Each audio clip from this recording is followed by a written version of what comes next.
आप का इस वक्त तमाम टाउन चेयरमैन्स में जो है ना नुमाया नाम रहता है आतिफ साहब का ना। एक तो आपके पास जो इलाके हैं यूसीज हैं, आबादी के एतबार से, रेवेन्यू के एतबार से, टैक्स के एतबार से बड़ा इनका किरदार है। लेकिन उसी तरह चैलेंजेस भी हैं, उसी तरह बदहाली भी है, या ये कह लें कि रोडें जो हैं वो मुनासिब नहीं बन पा रही हैं। क्या प्रोसीजर, क्या प्लानिंग है, आवाम के शिकवे शिकायत का इजाला कैसे करेंगे? जी, सड़कों का काम नॉर्थ इस्लामाबाद टाउन ने शुरू किया हुआ है इस वक्त। और इस वक्त जो है हमारा ब्लॉक ए के अंदर कारपेटिंग मुकम्मल हो गई है। ब्लॉक ए के साथ साथ जो है इस वक्त ब्लॉक आई में काम शुरू है और वो भी जल्दी मुकम्मल हो जाएगा। ब्लॉक एन में शुरू किया है और इसी तरह से मुख्तलिफ ब्लॉक्स के बाद हम लोग इंशाल्लाह शादमान टाउन के अंदर भी अपने रोड कारपेटिंग का काम का आगाज़ करने जा रहे हैं। जो अगला आने वाला साल है इसके अंदर पूरे हमारे टाउन का जो टारगेट है वो 1 करोड़ 20 लाख स्क्वायर फीट की सड़कों की कारपेटिंग का है। तो इंशाल्लाह इसको अचीव करेंगे हम लोग ना। अच्छा, कुछ हमने भी विजिट किया है, अंदरूनी गलियों का भी बड़ा बुरा हाल है। फरहान साहब गालिबन यूसी 2 के आप चेयरमैन हैं, तो आपकी तो आपस में कोऑर्डिनेशन रहती होगी। तो ये आपने प्रायर बेसिस पे क्या क्या रखा हुआ है अभी, जो हम ये समझें कि दिसंबर में क्या क्या चीज़ें होने जा रही हैं? देखें, जहाँ पे सबसे ज़्यादा जो प्रॉब्लम है ना, वो जहाँ पर भी हम जाएँ काम करने के लिए, वहाँ सबसे पहले सीवरेज और पानी के प्रॉब्लम्स आ रहे हैं और उसकी वजह से हमारे जो काम है उसमें बहुत ताख़ीर भी हो रही है।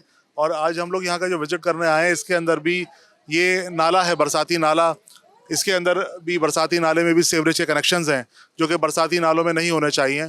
तो उसको सबसे पहले तो इन सीवरेज कनेक्शंस को डिस्कनेक्ट करना, फिर पानी की लीकेजेस, ये सारी चीज़ें ऐसी हैं जो कि आप जितनी भी अच्छी सड़क बना लें उसको चंद दिनों में बर्बाद कर देती हैं। तो अब तक का जो हमने मॉडल अडॉप्ट किया है पूरे नॉर्थ नाज़ाबाद में, उसके अंदर बरसाती नालों की तामीर, उसके साथ रिपेयर मेंटेनेंस, सीवरेज के काम और पानी की जहाँ सप्लाई लाइन्स हैं उनके अंदर जहाँ जहाँ लीकेजेस हैं उनको जो है ना वो दूर करना। उसके बाद हम सड़कों की कारपेटिंग कर रहे हैं।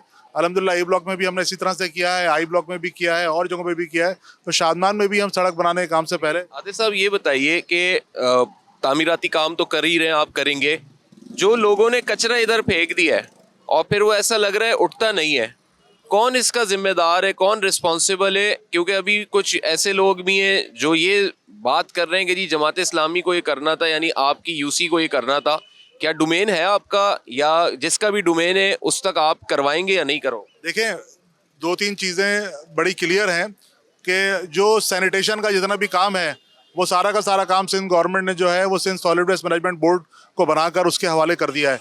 हमारे पास टाउन के पास या यूसी के पास सफाई का फंक्शन नहीं है और ना ही हमें इसके लिए पैसे मिल रहे हैं कि सफाई करवाने के लिए। अरबों रुपए की ग्रांट जो है Sindh solid waste management board को दी जा रही है, उन्हीं के जिम्मे है सारा घर घर से कचरा उठाना भी और नालों वगैरह की सफाई भी केएमसी के डोमेन में आता है। लेकिन उसके बावजूद भी यूसी और टाउन जो है अपने जो स्टाफ है और अपनी मशीनरी की मदद से ये काम अंजाम दे रहे होते हैं। और दूसरी बात ये कि नालों से सफाई चीज़ें जो हैं कि यहाँ से जो सारा जो काम है वो केएमसी हर साल अपना करोड़ों रुपए का बजट रखती है। पिछले साल में भी 80 करोड़ से ज़्यादा का उन्होंने बजट रखा। लेकिन आपके सामने नालों की सफाई है, ये सारी टाउन ने खुद अपनी मदद आपके तहत सारी करवाई है। बाकी ये कि लोग जो है यहाँ पर अपनी सियासी पॉइंट स्कोरिंग के लिए एक दूसरे को जिम्मेदार ठहरा रहे होते हैं, लेकिन फैक्ट यही है कि Sindh solid waste management board जो है वो पूरे कराची के अंदर सारी चीज़ों की सफाई के जिम्मेदार है। साथ ही 8 सालों से या जितने अरसे से भी यहाँ की एक बदहाली थी, आप लोगों के मुंतखब होने के बाद तो बड़ी उम्मीदें लोगों की थी, प्रैक्टिकली आपने भी बहुत चीज़ें करनी थी। क्या इस टाइम पीरियड में कुछ अचीव कर सकें, या अभी आप लोग भी खुद मसाइल का शिकार हो गए फंड्स वगैरह के मामले में या डोमेन के मामले में? नहीं, हम लोग अल्हम्दुलिल्लाह जो भी है अपनी इख्तियार से बढ़ के काम कर रहे हैं। और हमने जो चैलेंजेस थे, और 8 साल नहीं, मैं कहूँगा गुज़िश्ता 20 साल से जो है ये पूरा इलाका बदहाली और इंफ्रास्ट्रक्चर की तबाही का शिकार था।